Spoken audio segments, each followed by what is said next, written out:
Trump close to winning, Obama warns Charlotte, North Carolina. President Barack Obama went into the final stretch of the 2016 campaign warning that Donald Trump is within range of winning, urging voters, particularly black voters, whose turnout is lagging, to see the Republican nominee as running an un-American, inhumane, racist campaign that must be stopped. This should not be a close race, but it's going to be a close race. It's going to be especially close here in North Carolina, Obama said. A moment later, he offered some explanation for the tightness. The fact that he has gotten this far tells me the degree to which our politics has become like a bad reality TV show. But the White House has struggled to explain Trump's strength, which has increased in the final days of the race despite the White House's warnings of extreme risks, Trump's backing by white nationalists, and the anger that's led to calls of "execute her" about Hillary Clinton. Asked earlier Friday aboard Air Force One en route to North Carolina what the president makes of a country that has not more clearly rejected Trump, White House Press Secretary Josh Earnest said Trump's rhetoric has been disturbing, but said he'd wait to see Tuesday's results before speaking to why or how much that rhetoric has resonated. Trump has been playing on anxieties, economic and otherwise, of a large swath of the American electorate, Earnest said. Obama didn't have more of an answer. Standing here in a state Clinton's campaign is hoping will go back blue in her battle to get to 270 electoral votes. Imagine if I'd behaved in the way this man has. Imagine what Republicans would have said. Imagine what the press would have said. But now we act like I guess this is normal, the president said as the deafening crowd here of 8,500 erupted into "No," as if it's some parody. You can't tell the difference between Saturday Night Live and what's actually happening in the news. And then you hear people who are voting for him justify it.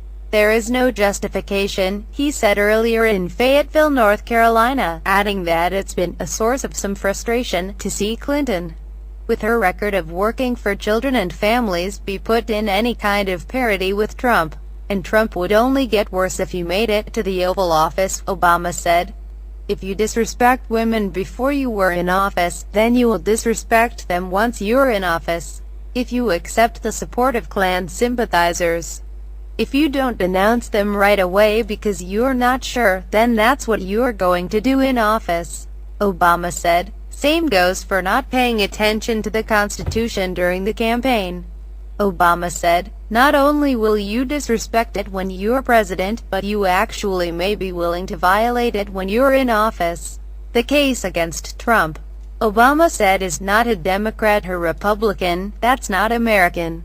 He added a few minutes later, we're not Democrats or Republicans first. We're children of God first.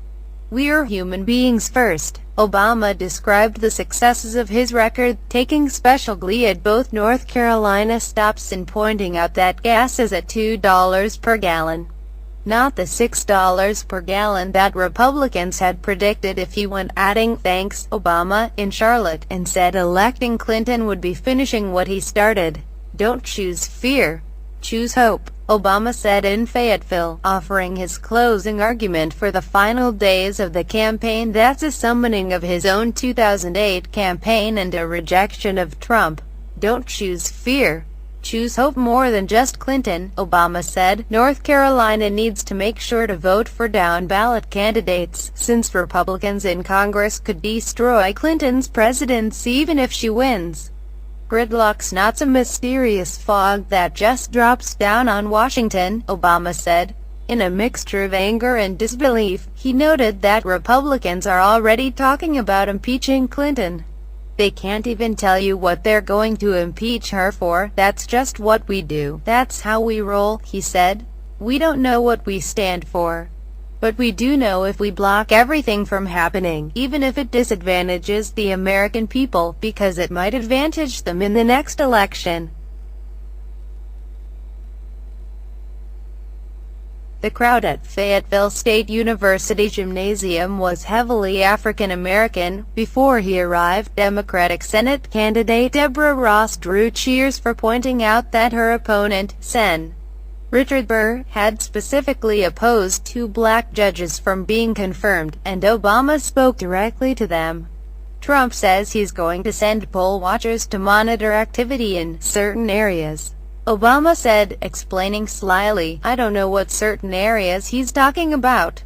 "But you do." The Clinton campaign is on alert about lagging African American turnout, and Obama said that in a state with a history of Jim Crow and more recent battles over voting rights restrictions, there is a special responsibility to show up at the polls and speak out. "Think about the 100-year-old North Carolina woman who'd been kicked off the voter rolls," he said, and recounted her fight to get herself reinstated in a letter that the president read to the crowd. "It's bad enough she was disrespected.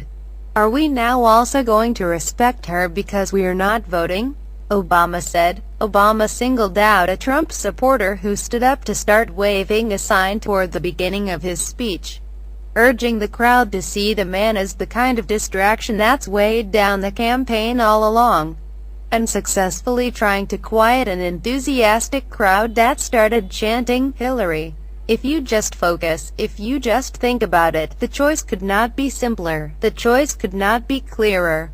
There is a reason that so many Republicans, so many conservatives, have denounced the nominee of their party, Obama said.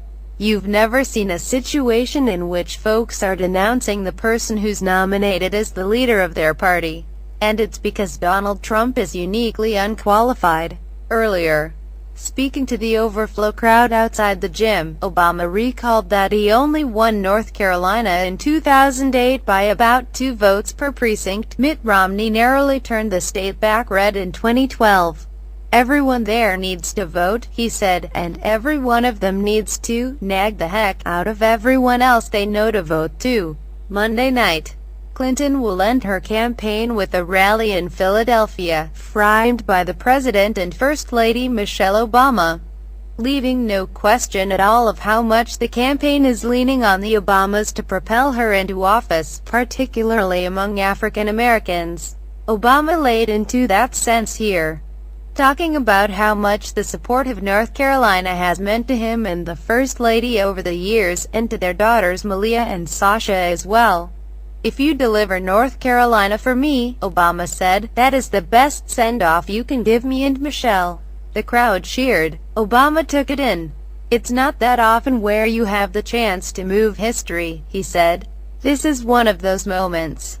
Right now you can reject mean-spirited politics that would take us back. Right now you can elect a leader who spent her entire life trying to move this country forward. Our first female president. You have a chance to move history."